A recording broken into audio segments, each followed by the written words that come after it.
Hey folks, Craig Hawks, small fry aquarium fish.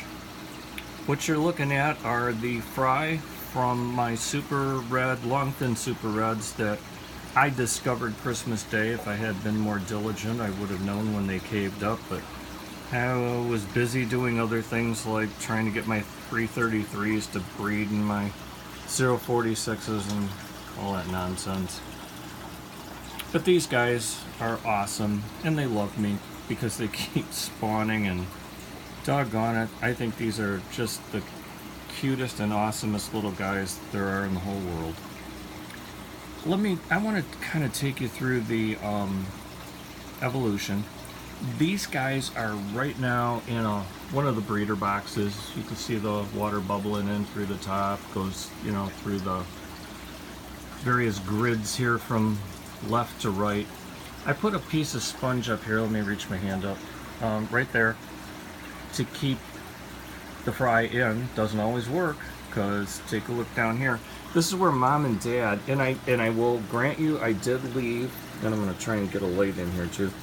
I did leave about 10 fry in here. There's probably about 40 now. There are also red shrimp in there to try and keep things cleaned up. I use everything. I use Corey's, I use red shrimp, I use a turkey baster. I use it all. Hey, by the way, everyone keeps saying, hey, how do you keep these doggone things clean? Have a watch. Here's the, let me back up. Standard turkey baster, 79 cents at whatever store I got it from. Dip it in, try not to suck the fry out, and I kind of give it a little push here. And then grab all the nonsense out. And I probably do this on the weekend 4, 5, 6 times a day. And there is a bucket down here. I didn't just throw it on the ground. And for those of you who hate shaky videos, you probably already hate me now, and I apologize. I will try and keep things a little smoother. But I am going to take you to the left here, and so if you're sensitive to such things, please close your eyes while I'll tell you what, I'll put my hand up here and we'll darken it out. And now we're going to be, this is the next stage.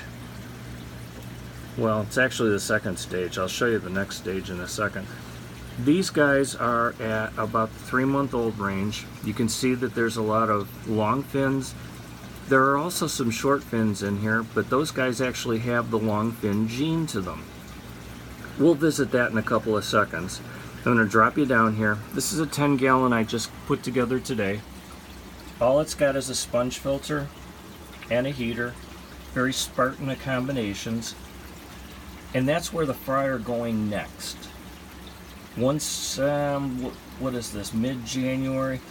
Mid to late February, they will be moved up to this tank. Right up here. Where you see these guys. And those guys, by then, will be about as large as where I'm going to take you in a second. I'm going to put my hand up here again. Get ready. And we're traveling across the fish room here. These guys are long fin, super red. I'm sorry, I apologize. Short fin, super red with the long fin gene. I have already taken out all of the long fins and sold them, to be honest with you. And so these guys are about 3 inches long, and they are available on getgills.com, GETGILLS.com,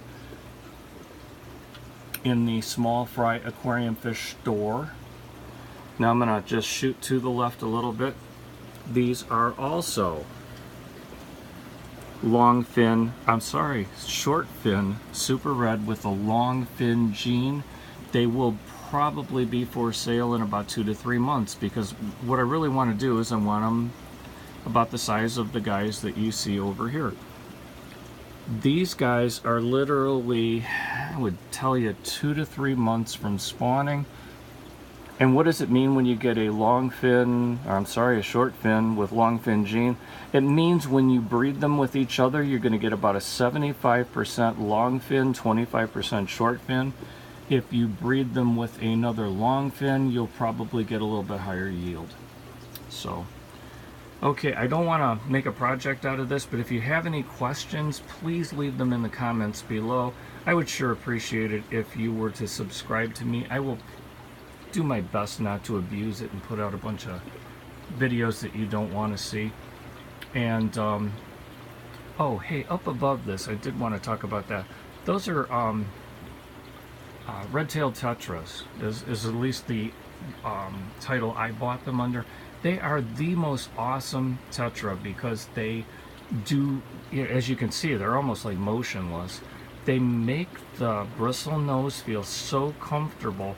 I would love to get about 50 more and spread them through all of my bristle nose tanks so that we see bristle nose all the time. Because as you can see, I mean, there's plenty of caves and hides and stuff like that. So anyway, reach out to me. I'd be happy to answer questions. I'd be happy to have a conversation. Okay, catch you later. Thanks. Bye.